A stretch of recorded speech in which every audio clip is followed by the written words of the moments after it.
Listen, I got a confession to make. I've become something of a spoiled street photographer, and I'm beginning to wonder about the implications that's having for not only my own work, but also some of yours.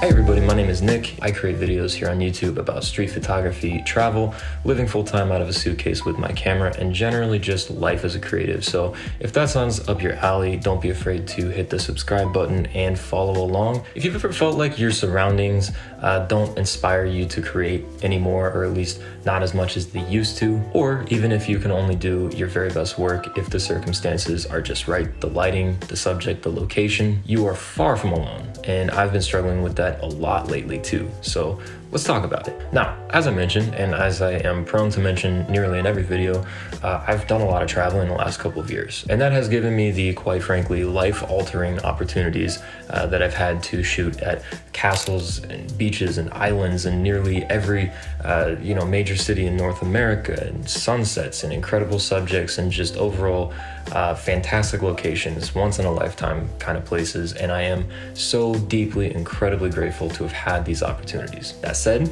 because of those opportunities, I do feel as though I now struggle quite a bit to appreciate the more mundane scenes, the more mundane locations that I am more familiar with. And more troubling to me, I sometimes don't have the motivation to even try to shoot them at all. And here's the thing, I travel for photography. I wouldn't say that's the only reason, but it is probably the reason that I live out of a suitcase rather than just taking a trip every now and then. Now, I'm not necessarily upset, actually I'm not upset at all that I create my best work, some of my favorite work when I'm putting myself out there, when I'm exploring an unfamiliar location, because that's exactly what I set out to do. I just don't want to lose my objectivity and versatility as a photographer and a creative in the process. And in short, higher highs can sometimes lead to lower lows. And it should be said that I have always sought out postcard-esque locations and compositions. I've never been the gritty street photographer, Bruce Gilden type, trying to get you to smell the streets, as he famously says,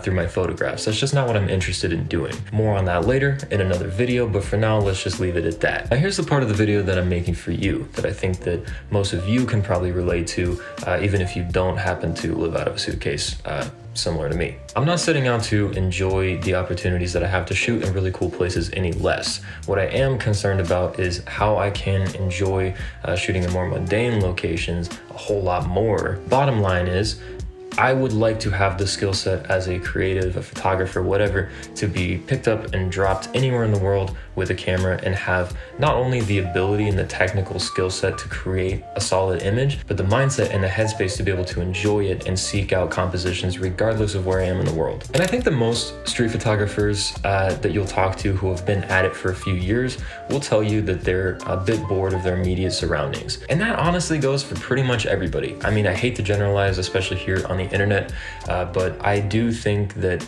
it is pretty much everybody that feels that at some point or another, because I have talked to street photographers in New York City who are bored of getting New York-esque shots. And I know how many of you would kill to be in New York and have New York as your photography playground. But the reality is that that's only one flavor of street photography. And no matter how much you love something, there is a point where, too much of a good thing is too much at the end of the day, regardless of who you are or where you're at. I felt that way, especially in Denver. That's where I grew up. It's where I began as a street photographer. And after shooting there for several years, it began to feel very small to me. I've been there before. I feel it very acutely, and I am familiar with that sort of locational creative roadblock. For instance, nowadays, after all the travel, and this is where the spoiledness that I mentioned up top really comes into play and starts to show, so bear with me. I think all the travel has made me kind of lukewarm on just most American cities in general. There are a few gems and exceptions here and there that I get really excited about shooting, and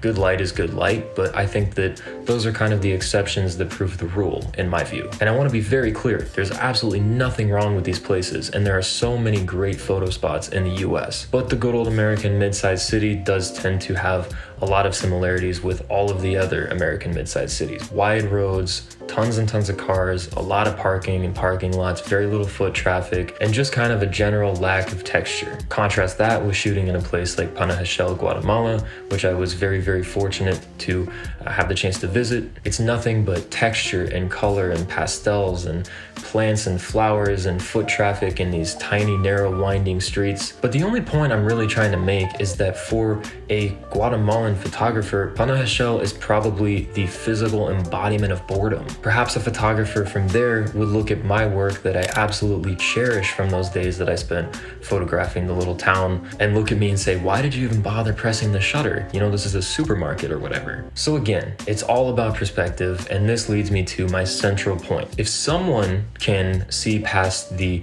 mundanity of a location, then I believe anyone can. I know for a fact that I'll always prefer being somewhere new, exploring somewhere new, but what I want to begin to attempt to change about my mindset as a creative is to try to view the places that I'm currently a bit lukewarm on as more of a visitor. You know, if I find myself somewhere that I'm not really super into photographing, I want to kind of take a step back and try and see what somebody else who's less familiar with this type of environment might see and feel really lucky to get to photograph. After all, what we take for granted might be somebody's dream photo location. And you know what? Even if it isn't easy, or even if it, you know, doesn't work, or it's not even possible and the location just sucks at the end of the day and I can't stand shooting there, it can't possibly have a negative effect on my work, on your work, to try to view things through the eyes of a visitor, somebody who really went out of their way to get to the physical location that you're standing in and see what they might find special about that place. So in short, I want to be more inquisitive, more objective as a creative, as a photographer, and I want to leave my mind and my creative eye more open to finding exactly what it is that makes each and every single place stand out just a little bit from the crowd. I'll always keep chasing these places that give me chills to photograph. I'll never stop that. I love that. But I'm gonna try and look just a little bit harder at the places that don't. And I suggest that you do too. And if you have any thoughts at all on how we can sort of find what's special in a location that maybe isn't so special to us, drop that in the comments below. I love hearing from you guys. So thank you very much for watching. As always, I really appreciate the support. If it's not too much trouble, I'd love if you help me out a little bit with the algorithm. Leave a like, comment, subscribe. You know the drill. But without any further ado, I will see you very soon in the next one.